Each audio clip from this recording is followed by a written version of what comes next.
Hey there everybody, Online Mosaic update has just been released and I'm following up on the drifter activity once again.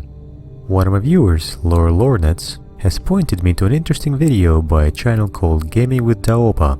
The video was of Online gameplay on a test server, and it involved using the new Entosis Link on the Jove Observatories. I have linked the video in my description. And now that the update has been rolled out, I was really interested to see what happens when you activate the link on the observatory. The Entosis Link itself can be bought from the market, and at the time of making of this video it cost me 75 million. The price will likely go down a bit later on. If you want to manufacture the link, you can buy the blueprint from any Cotton Conglomerate station, and it will set you back 200 million ISK.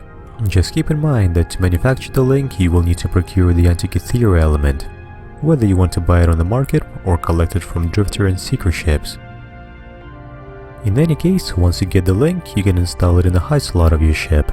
The description says that it's reverse engineered drifter technology, and it's used for interfacing with structures.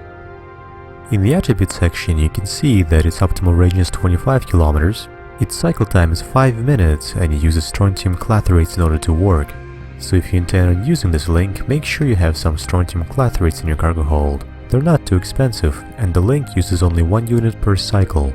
So once I had all of that set up, it was time to go and find the Jove Observatory.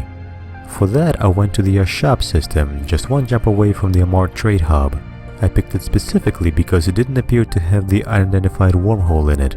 When the unidentified wormhole is present, you will typically see drifter battleships around the Jove Observatory. And that's really the last thing I wanted to encounter. 5-minute cycle time to let the Entosis Link do its magic on the observatory is a rather long time. I was confident that I could tank the Circadian Seekers, but in no way am I a match for a drifter battleship. Finally, after 5-minute cycle time, I got my very first piece of the Gleaned information. It looked like a log of events in no particular order, some with very specific dates, but others more broad. It appears that the Jove Empire has been spying on the other empires for quite some time. Most of the logs are centered around the Empyrean Age, or the age of the Capsuleer, but the oldest log that I found this time around dates back to the foundation of the Gallente Federation. That's 28 years before the Jove revealed themselves to the Gallente, and 72 years before they revealed themselves to the rest of the empires. But who knows how old these observatories really are? I only got a chance to look at 5 Gleaned information sheets. I actually collected 6, but one of them was repeated. Here's all of them that I've seen so far.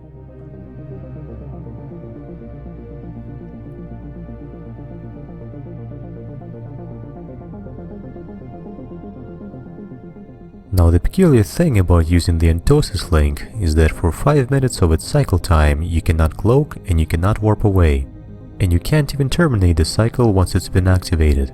So when you turn the Entosis Link on, you are committed 100%. The good news is that at least the micro-warp drive still works. However, as I was getting the 7th Gleaned information sheet, a Circadian Seeker showed up on the grid, and not too long after that, 2 drifter battleships warped in.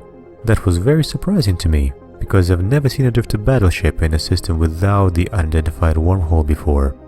I was only expecting Circadian Seekers here. It's as if that one Circadian Seeker called in for reinforcements. But where would the drifter battleships come from if there is no wormhole here? That must mean that they're just sitting somewhere on standby within the system. And that's rather alarming and means an escalation of their presence within the Empire space. They're just basing themselves in any system with the Jove Observatory. Or maybe pretty much any system. Who knows at this point? Regardless, I stood no chance and was of course destroyed. And this time I did not stick around to see if they'll target my pod. I came back as soon as I could to loot my wreck, and thankfully the Entosis Link was not destroyed in a blast. Sadly, most of the Gleaned information was destroyed. It's a good thing I kept a video record of this. So this is an interesting development. We get to see what exactly these Jove Observatories were collecting all these years. I am unsure exactly how many Gleaned information sheets can be gathered from a single observatory, and if different observatories have different information stored in them. Rest assured, the drifters do not like us poking around there. They're starting to appear where they haven't been seen before. I'm looking forward to learning all the information that the observatories are leaking right now. Just be careful if you try to attempt this. Currently, I'm unsure about how you can escape the drifters while you're using the Entosis Link. It certainly leaves you vulnerable for at least 5 minutes at a time. and it's not that cheap of a module to lose. Thank you very much for watching. A big shout out to Gaming with Daopa for trying this out on a test server ahead of the release. Please comment in this video if you have any theories about the Gleaned information, Jove Observatories or drifters. Give this video a thumbs up if you liked it, and please don't forget to subscribe if you'd like to see more videos like this one. I'm looking forward to bringing you more information on drifters in EVE Online. Safe flying out there.